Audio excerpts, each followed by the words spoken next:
आज मु आपन सहित गोटे पारंपरिक रेसिपी शेयर करबी टिके नुआ शैली रे जहाको आपण राखी भी बने पारिबे भाईंक पई किबा गणेश पूजा जन्माष्टमी रे बने पारिबे प्रसाद पई। वीडियो रे भल लागले लाइक शेयर और सब्सक्राइब करिया को अनुरोध रहला।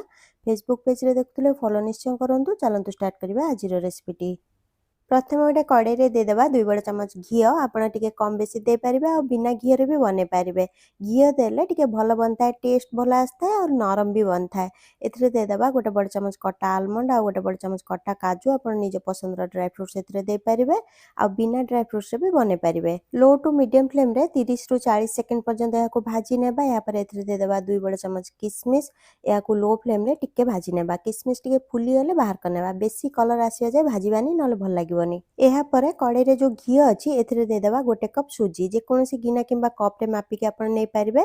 सेही गिना किंबा कप रे बाकी सामग्री मापी के नेले रेसिपी प्रथम थरे भी परफेक्ट बनिबो। सुजी को लो फ्लेम रे 3-4 मिनिट पर्यंत लगातार गोळे की भाजीबा। एहार कलर बेसी चेंज करबानी, खाली यार कंचा टेस्ट जिबा जाय भाजी नेबा।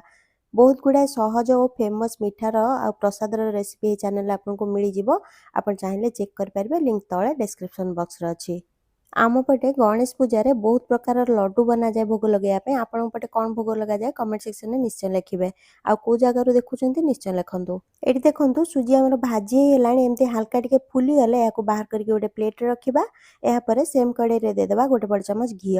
आउ एथिरे दे देबा आधा कप कोरा नडिया, माने जेतिके हमें सुजी नेतिले तार आधा देबा नडिया।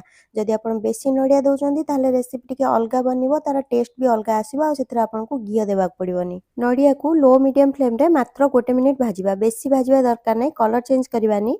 खाली नडिया रो कंचा टेस्ट जिबा जाय भला भाबे याको टिके भाजी नेबा। लड्डू रो टेस्ट भी भला आसीबो एमती कले। आ लड्डू रो सेल्फ लाइफ बढ़ी जिवो, बेसी दिन जाय खराब हेबोनी। एबे फ्लेम को लो रे रखिबा। आ एथिरे दे देबा गोटे कप पाउडर चीनी। नॉर्मल चीनी को ग्राइंड करके एथिरे देबा। एमती पाउडर करके देले सहज रे मिसी पारिबो और बाइंडिंग भला आसीबो। कम मीठा पसंद थिला आपण टिके कम चीनी दे पारिबे। भला भाबे थरटे मिसे नेबा। एहा पर एथिरे दे देबा भाजी के रखथिबा सुजी। लो फ्लेम रे भला भाबे मिसे नेबा। आपण देखिबे चीनी मेल्ट हेबाक लागिबो और मिक्सचर टी टिके ओदाळिया देखा जिवो।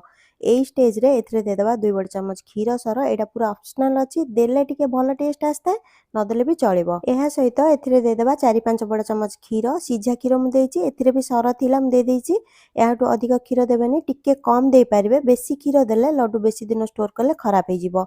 अल्प टिके क्षीर देले लड्डू सहज रे बांधी हेबो आ नरम बनिबो।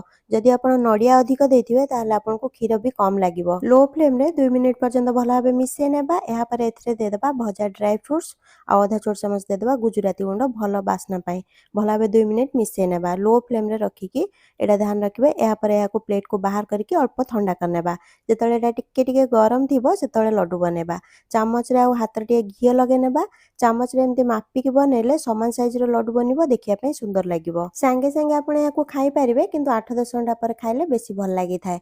निज पसंद रो ड्राई फ्रूट्स किंबा रोज पेटल ले आपण याको सजाई पारिबे बेसी सुंदर देखा जिया पई। रेसिपी केमती लागिला निजर मतामत जणाया पई अनुरोध रहला। पुन देखाबा गोटे नुआ रेसिपी रे। से पर्यंत खुशी रहंतु, हेल्दी रहंतु और सेफ रहंतु।